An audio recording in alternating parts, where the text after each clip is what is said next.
বন্ধুরা কেমন আছো তোমরা সবাই? আমার নতুন একটা ভিডিওতে তোমাদের সবাইকে জানাই অনেক অনেক ওয়েলকাম। সবার সুস্থ কামনা করে আমি আবারও একটা নতুন ভিডিও নিয়ে চলে এলাম দেখো তোমাদের কাছে। এই ভিডিওটা কিন্তু তোমাদের দাদাভাই যাওয়ার 2-3 দিন পর বানানো। তো তোমাদের দাদাভাই যাওয়ার পর কিন্তু আমার খুব একটা ভিডিও বানানো হয়নি। তোমাদের দাদাভাই গেছিল 30শে নভেম্বর, এখন তো ডিসেম্বর শুরু হয়ে গেছে। আর এই ভিডিওটা আমি বানিয়েছিলাম ডিসেম্বরে 2 তারিখের দিকে হবে মনে হয় আমি ভিডিওটা বানিয়েছিলাম। তো যাই হোক, তোমাদের দাদাভাই যাওয়ার পরও মনটা ভীষণ খারাপ হয়ে গেছিলো, ওই জন্যই কিন্তু ভিডিও শ্যুট করা হয়নি।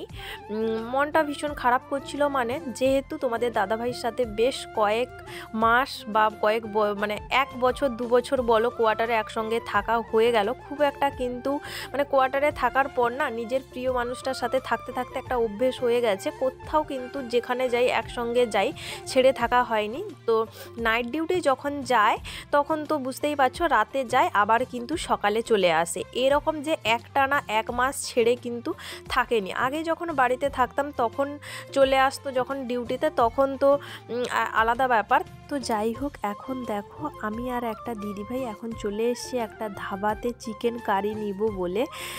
এই দিদিভাইটা কিন্তু আমাদের ইউনিটেরই, একটাই বাঙালি, হয়তো আরও 1-2 বাঙালি আছে, বাট আমার কোয়ার্টারের পাশে কিন্তু এই দিদিভাইটারই কোয়ার্টার, মানে একজনই আমাদের ইউনিটেরই বাঙালি। তো যাই হোক, আমি আর দিদিভাই এখন এসছি মোহনস ধাবাতে চিকেন কারি নিব। আর তোমাদের দাদাভাই কে ফোন করলাম, দিদিভাই বেরিয়ে আসছিল, আমাকে জিজ্ঞাসা করলো তুমি কি যাবে, আমার মেয়েটা চিকেন কারি খাবে বলছে। তো আমি তখন তোমাদের দাদাভাইকে ফোন করলাম যে দিদিভাই এরকম যাচ্ছে, আমি কি যাব? তোমাদের দাদাভাই বলল হ্যাঁ ঠিক আছে যাও, তাহলে একা একা বসে বা কোয়ার্টারে মন খারাপ করবে, যাও একটু ঘুরে আসো, আর যদি তোমার ভালো লাগে তাহলে কিন্তু নিবে, না তো কিন্তু নিবে না। কেন বলো তো, আমি যেহেতু বাইরের খাবার খুব একটা পছন্দ করি না, অনেক সময় কিন্তু নিয়ে এসে খেতে পারি না, নষ্ট হয়। তো ওই জন্যই তোমাদের দাদাভাই বলছিল যদি তোমার ভালো লাগে তো ভালো মনে করো তাহলে নেবে, না তো নেবে না, তোমার ইচ্ছে। তো যাই হোক, এসে কিন্তু দিদিভাইকে জিজ্ঞাসা করলাম, দিদিভাইরা কিন্তু চিকেন কারিটা এই দোকান থেকে অনেকবারই খেয়েছে, ওই জন্যই বললো যে খুব টেস্ট হয়, তুমি নিয়ে দেখো, খেতে খুব ভালো হবে। তো যাই হোক, আমিও নিয়েছিলাম দেখো।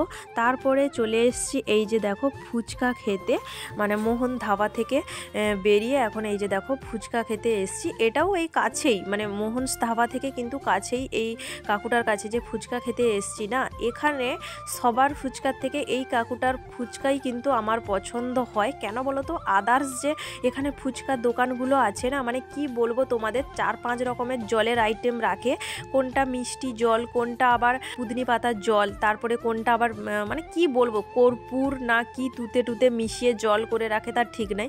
অনেক সময় তো আমার সাথে এটাও হয়েছে, আমি গিয়ে দোকানে ফুচকা খাবো দাঁড়িয়েছি, ধরো ফুচকা মুখে দিয়েও মানে মুখ থেকে বের করে ফেলতে হয়েছে, মানে কি বলবো, মানে আমার সব মানে এখানে বলো আর বাইরে, মানে ওয়েস্ট বেঙ্গলের বাইরে আমার কোনো জায়গায় না মানে খাবার মুখে, মানে যে কোনো জিনিস আমার খুব একটা কিন্তু মুখে লাগে না।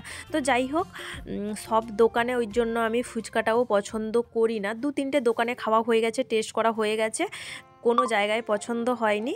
শুধুমাত্র এই যে কাকুটার কাছে এক্ষুনি দেখে এলে ফুচকা খেয়ে এলাম, এই দোকানটায় কিন্তু পছন্দ হয়েছে, মানে এটাই কিন্তু টক জলই দেয়। মানে এই কাকুটা নাকি আগে কলকাতাতে দোকান দিত, ওই জন্যই কিন্তু খানিকটা আমাদের বাংলার মতো ফুচকার টেস্টটা এই দোকানে লাগে। তো যাই হোক, ফুচকাটা কিন্তু খাইয়েছে দিদিভাই ফুচকাটা খাইয়েছে 3 দিদিভাই, আমি আর দিদিভাইয়ের মেয়েকে দেখতেই পেলে, ও কিন্তু ফুচকা খাওয়াতে এক্সপার্ট। তো যাই হোক, ফুচকা টুচকা খেয়ে দেখো এখন আমরা বাড়ি চলে এসেছি। আমরা কিন্তু 3 জনই গেছিলাম স্কুটিতে। সন্ধে হওয়ার আগে কিন্তু আমরা কোয়ার্টার থেকে বেরিয়েছিলাম, সন্ধে হতে হতে সেখানে দেখতেই পেলে বানাতে একটু লেট করেছিল, তারপরে বানিয়ে দেওয়ার পর ফুচকা খেয়ে এখন এই যে দেখো বাড়ি চলে এসেছি। এই যে দেখো, আমি কিন্তু শুধুই মানে চিকেন কারি নিয়েছি, আর দিদিভাই সে তন্দুরি রুটি আর নিয়েছে চিকেন কারি। তো আমি কিন্তু শুধুই চিকেন কারি নিয়েছি, বাড়িতে রুটি বানাবো বলে। রুটি বলো আর পরোটা বলো, মানে যে হোক একটা বানাবো বলে নিয়ে নিয়েছি দেখো। আর দুজনই কিন্তু হাফ প্লেট করে নিয়েছি। ও দিদিভাইও কিন্তু হাফ প্লেট করে নিয়েছে, আমিও কিন্তু হাফ প্লেট করে নিয়েছি। এই যে দেখো, আর সঙ্গে কি দিয়েছে সেটা তো তোমরা নিজেদের চোখেই দেখতে পেলে। মূলো দিয়েছে আর দেখতে পেয়েছো একটুখানি পেঁয়াজ আর লেবু। টেস্ট কিন্তু খুব একটা খারাপ ছিল না, মোটামুটি বেশ ভালোই ছিল। তো চলো ভিডিওটা আমি এখানেই শেষ করছি। নতুন কোনো আবার একটা ভিডিওতে দেখা হবে। টাটা সবাইকে, ভালো থেকো সবাই।